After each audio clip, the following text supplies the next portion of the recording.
பிராணம் நம்ம வீட்டுல போய் கிளீன் பண்ணிக்கலாம். வீட்டுல கிளீன் பண்ண போறோமா? நானே பண்ணிடுவேன். அப்படியா? ரைட், இன்னைக்கு ஸ்குவிட் கேம் தான். ஏய் ஏன்டா வழக்கமா நாங்க அப்படிதான் பண்ணுவோம். சரி சரி, வேற டைம் இல்லடா, பெரிய பிரான் இருக்கலடா, அப்படியே குத்தி எடுத்துடலாம்டா. சரி, வேற பிரான் வேற என்ன வாங்கணும்? காசு கொடுத்தா 50 ரூபா கொடுத்தா கிளீன் பண்ணி தர போறாங்க. ரொம்ப எனக்கு பிடிக்கும் கிளீன் பண்றது. அப்படியா? எனக்கு இதுக்கு ஸ்குவிட்டுமே இன்னைக்கு 5 மணிக்கு சாப்பாடு சாயந்தரம் எல்லாரும் சாப்பிடுறோம். சரி, மிச்ச மீன்லாம் இல்ல. புரிஞ்சுக்கோங்க, பிரானை பொறுத்த வரைக்கும் இவங்க வந்து நடுவுல இருக்கும், நடுவுல வந்து ஒரு இது நரம்பு இருக்கும்ல, எடுக்குன்னு சொல்லுவாங்க.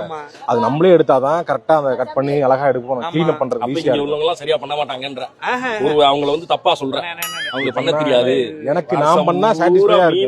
மீன் பிடிக்கிறதே தொழிலா பண்றாங்க, அவங்களுக்கு தெரியாது. பேசிக்கிட்டு இருந்தா வந்துடுறேன். தேவையில்லாத அரசியல். சிக்க மாட்டேங்கிறானே, தப்பிச்சிடறானே. வாங்க மத்த மீன் கிளீன் பண்ண போறோம். மத்த மீன் கிளீன். மைக்க மறந்து வச்சுட்டு இப்படி போனை வச்சுக்கிட்டுலாம் பண்ணாதீங்க. அது போக போன்ல மைக் இங்க இருக்கு. ஸ்பீக்கர் எது மைக் எதுனே தெரியல.